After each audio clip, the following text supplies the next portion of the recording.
당신의 목소리가 들리지 않는 이유, 빨리 쉬는 이유에 대해서 알려드리겠습니다. 그리고 영상의 끝에는 건강한 목소리를 어떻게 하면 찾을 수 있는지 그 방법에 대해서도 알려드리겠습니다. 저는 살면서 목소리가 2번이 바뀌었습니다. 그러니까 총 3가지의 목소리가 있었어요. 처음에는 집안에 그 우환이 많아서 가정사가 조금 많았기 때문에 저는 항상 우울했고 좀 그리고 목소리가 자기 방어적이었습니다. 그게 무슨 말이냐면 제가 뭐 가정사가 너무 많고 우울하니까 그것을 밖으로 말하기 싫은 거예요. 어떻게 보면 들키기가 싫은 거지. 그래서 저는 저에 대한 얘기를 잘 하지 않았고 한숨을 많이 쉬었고 목소리가 앞으로 나가지 않고 좀 쉬어 있으면서 힘이 없는 목소리였어요. 약간 지금 같은 목소리였습니다. 낮고 성대가 붙지 않고 허스키하고 목소리는 안으로 넘어갔어요. 신기하죠? 이렇게 허스키한 목소리가 어떻게 변했냐면 성악을 하면서 목소리가 바뀌기 시작했습니다. 아까 이렇게 말했던 이 상태에서 소리가 이렇게 많이 뜨기 시작했어요. 너무 웃기죠? 소리가 이렇게 뜨기 시작하면서 공명을 많이 쓰면서 입안을 또 많이 확장시키죠. 고음을 많이 내면서 아무래도 들은 습관이 이렇게 뜨게 이렇게 말을 했던 것 같아요. 네, 노래의 장점은 무엇이냐면 제가 이렇게 허스키하고 우울했더니 마음속에 묻었던 이 감정선들이 어떻게 노래를 하다 보니까 이 노래는 소리가 통로잖아요. 그걸 뱉다 보니까 제 안에 있는 그런 감정들이 우울했던 마음 그리고 슬픈 마음들이 노래로 승화가 되면서 사람이 많이 밝아졌었어요. 네, 엄청 밝아졌었어요. 신기하게. 그렇지만 뭔가 내 목소리 같지 않다라는 느낌이 많이 들었었어요. 내 자신과 자아와 분리된다라는 생각을 했던 것 같아요. 그래서 성악을 하면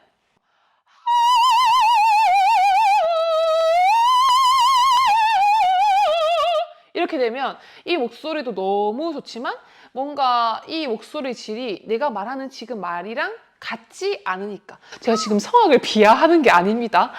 이런 목소리도 너무너무 이쁘지만 저의 주관적인 생각으로는 이게 뭔가 내 목소리가 아닌데? 라는 생각을 많이 했어요. 자아와 분리되는 걸 느꼈거든요. 내 목소리 진실성을 찾아야겠다.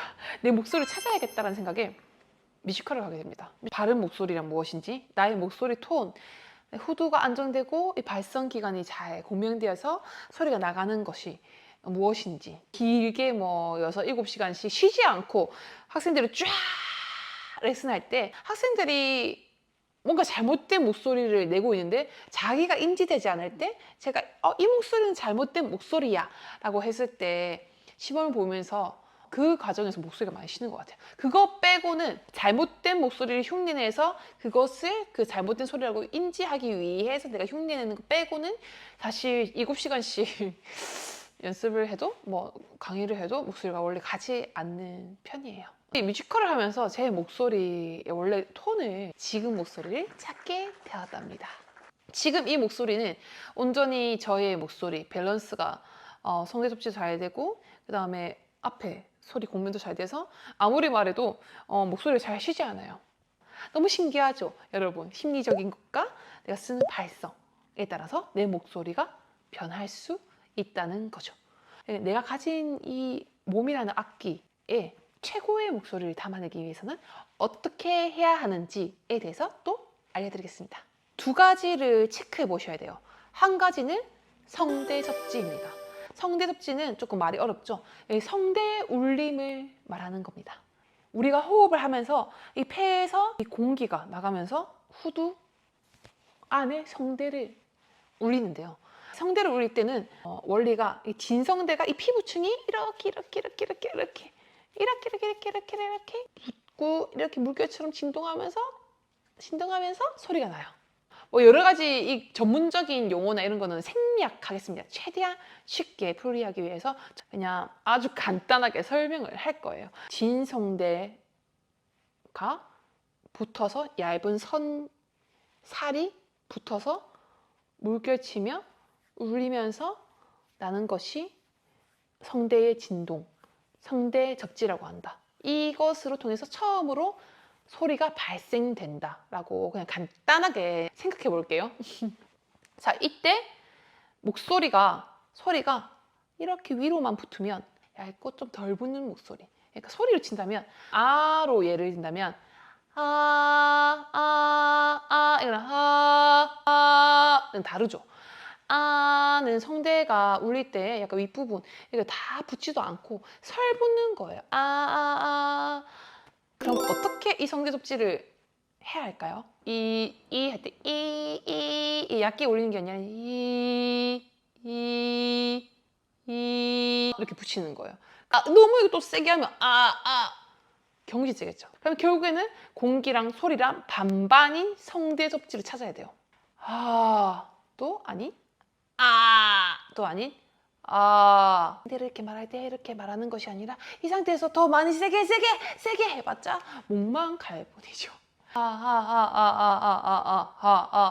성대를 붙이는 이 상태에서 말을 하면 이게 소리가 또 명료하고 공기도 소리도 아주 정확하게 잘 섞여 있죠. 그렇지만 내가 너무 이렇게 쪼여서 이렇게 눌러서 너무 세게 말을 한다면 이 상태에서 계속 말하면 피로도가 엄청나요. 이거는 성대를 쪼아서 하는 거예요.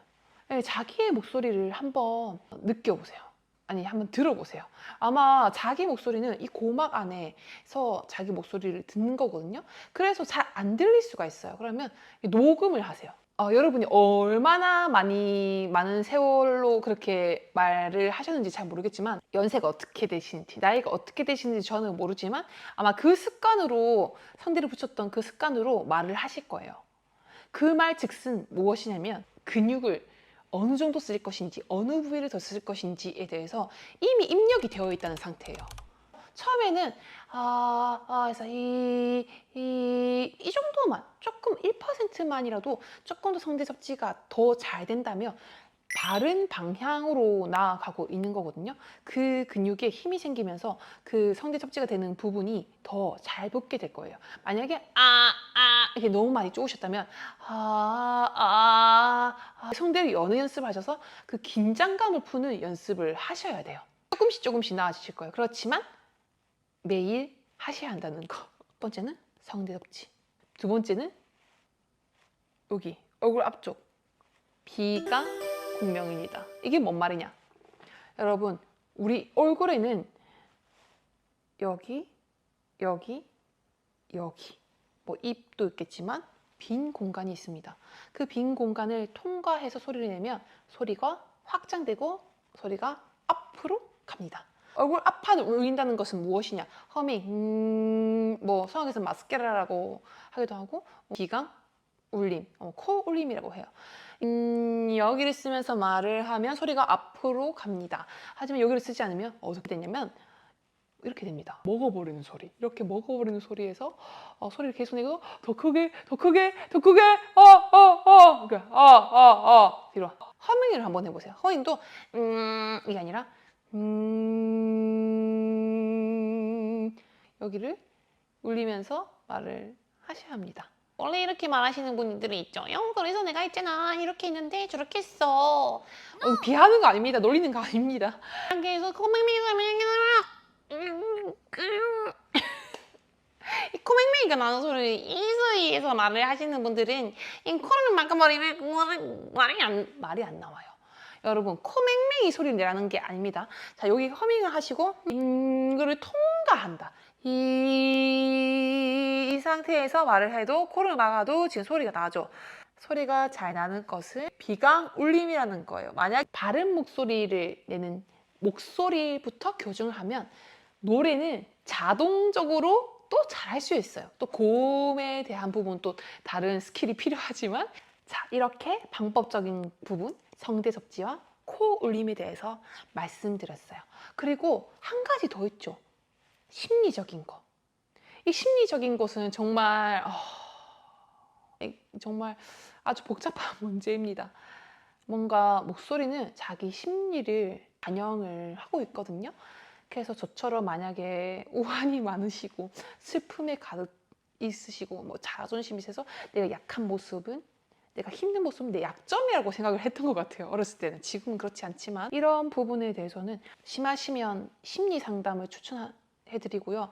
이 노래를 통해서 뭔가 자기의 감정성, 묵혀있는 이 감정들을 끄집어낼 수 있는, 뭐 슬픔이면 슬픔, 절망이면 절망, 뭐 기쁨은 솔직히 다 내잖아요. 기쁨. 그걸 숨기는 사람은 별로 없을 것 같아요. 그러니까 약간 어두운 면을 말하는 게 어렵다면 노래를 불러서 그 감정을 많이 꺼내시면 좀 더 목소리가 그 심리적으로 많이 나아지는 것 같아요. 여러분 어떻게 좀 도움이 되셨나요? 네, 저의 경험담으로 알려드렸습니다. 저는 지금 이 목소리 찾는 것도 정말 시간이 많이 걸렸어요. 어떻게 보면 한 20년이 걸린 것 같은데요. 노래를 한 지 뭐 거의 20년이 다 되어 가니까요. 이런 제가 많은 걸 겪으면서 제가 느꼈던 것들, 제가 20년 방황을 하면서 이 목소리, 건강 목소리가 무엇인가 막 고군분투 해서 찾았던 것들 중에서, 그리고 학생들을 또 가르치면서 그런 데이터들이 쌓였겠죠. 그 데이터로 인해서 여러분은 저처럼 이렇게 목소리 찾는다고 많이 너무 시행착오 많이 겪지 마시고, 제가 알려드리는 이 방법으로 건강한 목소리를 빨리 찾으시길 바랄게요. 모든 사람들이 자기 자신의 목소리, 자기 진짜 목소리를 찾고 많은 장르를 자유롭게 부르는 그날까지 여러분 함께 힘내요. 또 봐요. 안녕.